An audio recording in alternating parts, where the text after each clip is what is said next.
Melvin De Bono ta' 29 sena minn raħal ġdid ma natax il-ħelsin mill-arrest wara li ġie mixli li spara żewġ tiri waqt argument ma' tfajla tiegħu nhar il-ħadd li għadda fl-Isla.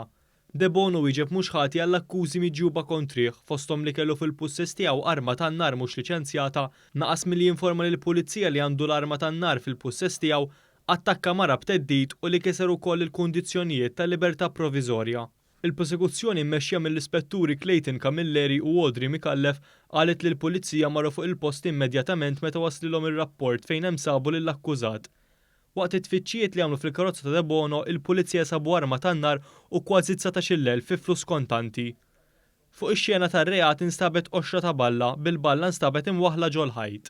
Il-pulizija qalet li l-allegat vittma ma kinitx fuq il-post. L-avukati li qed jidhru għall-akkużat talbu għall-ħelsin mill-arrest iżda l-ispettur Camilleri oġġezzjona għat-talba tal-ħelsin mill-arrest filwaqt li argumenta li l-akkużat spara tiri f'żona abitata u li qed iridu jitresqu aktar persuni biex jagħtu x-xhieda tagħhom. Il-qorti preseduta mill-Maġistrat Charmaine Gallia ma laqgħetx it-talba għall-ħelsin mill-arrest. Robert Omo ta' 22 sena baqa' jinżamm arrestat wara li tressaq il-qorti Tgħawdex akkużat moħqrija ta' annimali u li daħal fil-proprjetà ta' ħaddieħor. Kien dan l-istazzjon li żvela kif fl-aħħar ta' Settembru li għadda raħal mix-xewkija allegatament qabad li żagħżugħ Niġerjan iniżel il-qalziet sar kubtejh u jiġri wara d-debba u jsawwata u jtiegħa biex jagħmel flok iż-żiemel. Quddiem il-Maġistrat Joe Mifsud illum instemet ix-xhieda tar-raħħal Awċi kif ukoll ta' ibnu li spjegaw x'raw qudiemhom dakinhar li seħħ l-allegat każ mad-debba. Min informazzjoni li kien kiseb dan l-istazzjon jidher li l-kamris tas-sigurtà li hemm jassu dan ir-razzett u rew li żagħżugħ jidher allegatament iniżel il-qalziet biex ikollu x'jaqsam mad-debba li iżda kif spjega r-raħħal ma ħallitux anki jekk ma tagħtux biż-żewġ. Iż-żagħżugħ kien ġie arrestat l-għada tal-każ ħdejn is-supermarket tal-Lidl fir-Raba Tgħawdex.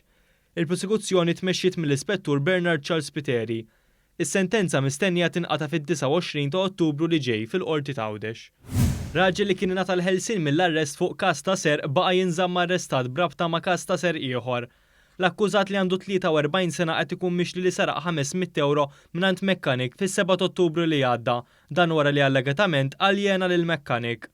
Huwa kien arrestat wara li ġie identifikat minn filmati elevati minn kameras tas-sigurtà u xhieda li kienu fuq il-post.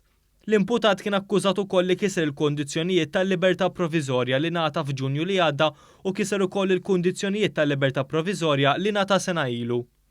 Fil-qorti ntqal li l-imputat kien jieħu ħsieb lil ommu li għandha problemi f'saħħitha. L-akkużat wieġeb mhux ħati għall-akkużi miġjuba kontrih.